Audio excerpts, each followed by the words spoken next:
If you ask a disagreeable person what he wants, say, or she wants, they'll tell you right away. They know. It's like, this is what I want and this is how I'm going to get it.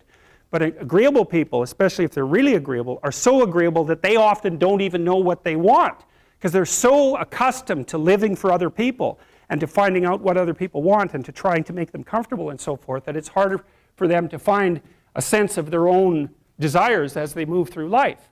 And that's not, look, there's situations where that's advantageous, but it's certainly not advantageous if you're going to try to forge yourself a career. That just doesn't work at all. And so even though on average men and women aren't that much different in terms of their levels of agreeableness by the group, if you go out and you look at the extremes, they're very different. So all of the most agreeable people are women, and all of the most disagreeable people are men. And the thing is, the extremes are often what matter rather than what's in the middle. And so one of the ways that's reflected in society, by the way, is there's way more men in prison. And the best personality predictor of being imprisoned is to be low in agreeableness. It makes you callous.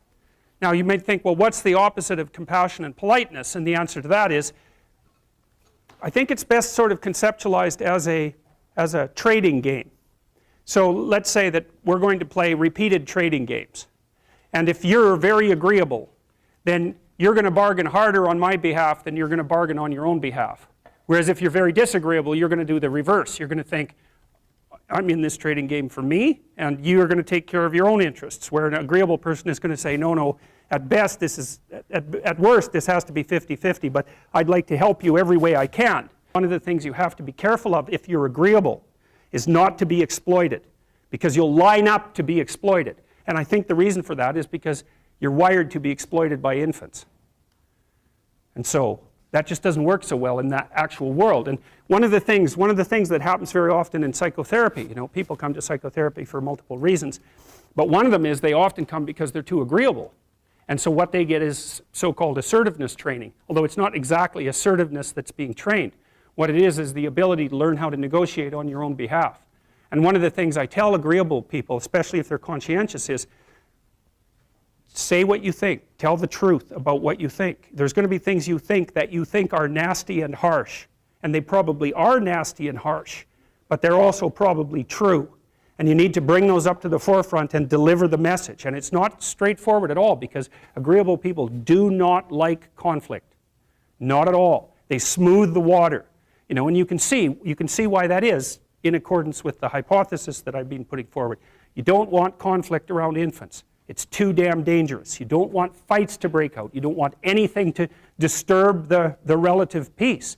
And if you're also more prone to being hurt physically and perhaps emotionally, you also may be loath to engage in the kind of high intensity conflict that will solve problems in the short term, because it takes a lot of conflict to solve problems in the short term.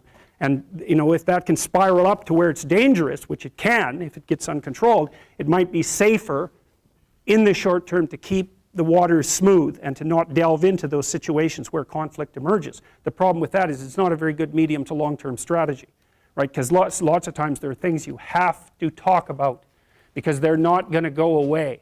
And the advantage to having a well-socialized disagreeable person is that they really don't let much get in their way.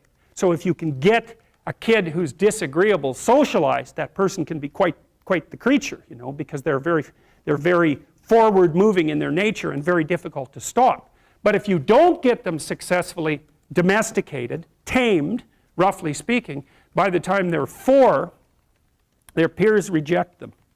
And that's a big problem, because your job as a parent is to make your child socially desirable by the age of 4. Like you want to burn that into your brain, because people don't know that. That's your job. And here's why. It's easy if you think about it carefully. So you imagine you've got a 3-year-old child, so sort of halfway through that initial period of socialization, and you take that child out in public. Okay, what do you want for the child? Who cares about you? What do you want for the child? You want the child to be able to interact with other children and adults so that the children are welcoming and smile and want to play with him or her, and so the adults are happy to see the child and treat him or her properly. And if your child's a horrible little monster because you're afraid of disciplining them or you don't know how to do that properly, then what they're going to do is they're going to experience nothing but rejection from other children, and false smiles from other parents and adults. And so then you're throwing the child out there into a world where every single face that they see is either hostile or lying. And that's not something that's going to be particularly conducive to the mental health or the well-being of your child. If your child can learn a couple simple rules of behavior, like don't interrupt adults when they're talking too much, and pay attention, and try not to hit the other kids over the head with the truck any more than is absolutely necessary, then, and share and play properly, then when they meet other kids, the kids are going to try out a few little play routines on them, and that's going to go well, and then they're going to go off and socialize each other for the rest of their lives. Because that's what happens, is that from 4 years old onwards, the primary socialization with children takes place among other children. And so if the kids don't get in on that early, they don't move into that developmental spiral upwards, and they're left behind. And you can imagine how terrible that is, because a 4-year-old will not play with another 4-year-old who's 2. But a 5-year-old certainly will not play with a 5-year-old who's 2, right? Because the gap is just starting to get unbelievably large. And so the kids start out behind, and then the peers leave them behind, and then those kids are alienated and outside the peer group for the rest of their life. Well, those are the ones that grow up to be long-term antisocial, right? They're already aggressive. It doesn't dip down. Now, what happens to normal boys, roughly speaking? Imagine the aggressive 2-year-old types. They get socialized, so their level of aggression goes down, and then they hit puberty and testosterone kicks in, and bang, levels of aggression go back up. And so that's why males are criminals between the ages roughly of 16 and about 25.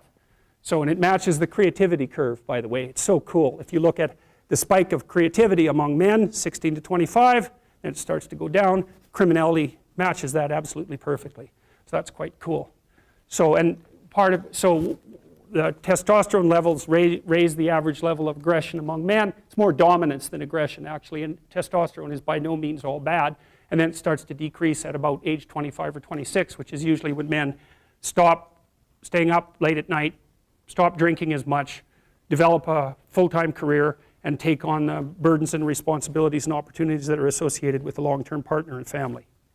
And so, well, so that's the development of what I would call predatory aggression, because I also think that the agreeableness distribution is probably something like predatory aggression versus maternal sympathy.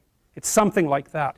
So if you look at other mammals that are predators, because we're predators as well as prey animals, if you look at other animals like bears, the male bear has absolutely nothing to do with the raising of the infants. In fact, the female bears will keep the male the hell away, because he's likely to kill the infants and maybe even to eat them. So there's no maternality at all in solitary male mammalian predators.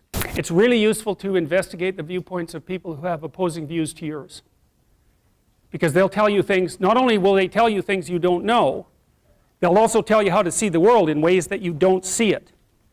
And they'll also have skills that you don't have, that you could develop.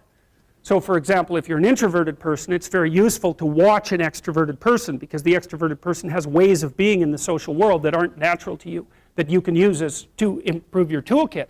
And if you're disagreeable, one of the best things to do with disagreeable people, especially if that's alienating them from other people, for example, because it can, people treat you like you're a selfish, arrogant son of a, maybe that's because you are.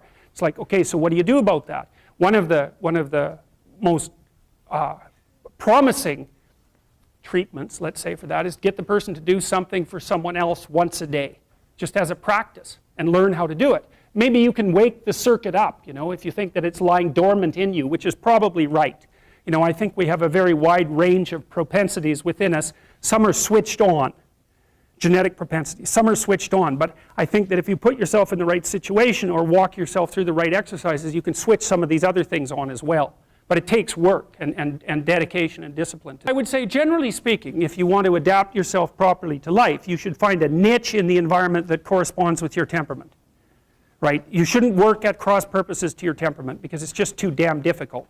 But having done that, then you should work on developing the skills and viewpoints that exist in the space opposite to your personality, because that's where you're fundamentally underdeveloped. And that way I think you can extend out your temperamental capability across a wider range. And to me that's roughly equivalent as bringing a richer toolkit to each situation.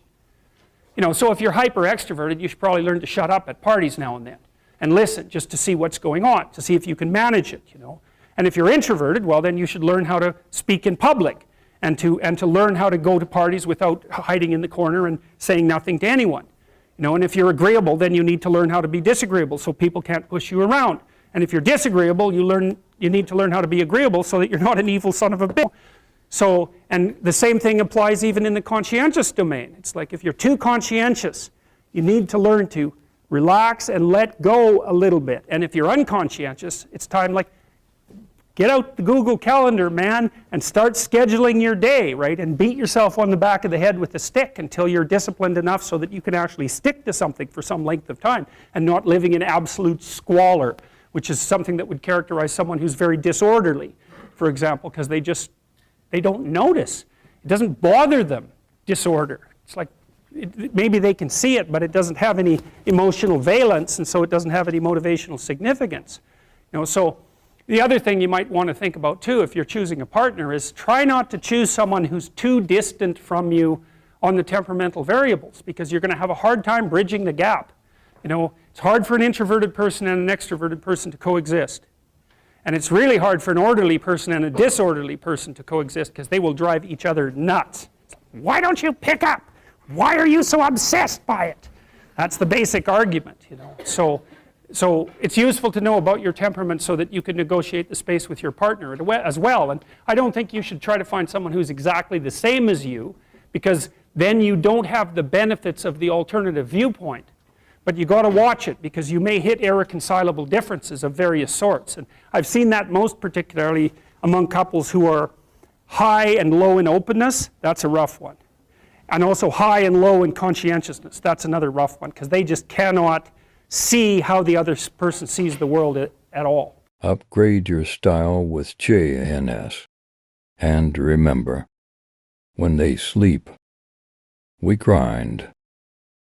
Find our shop in the link and description, JnSBros.com.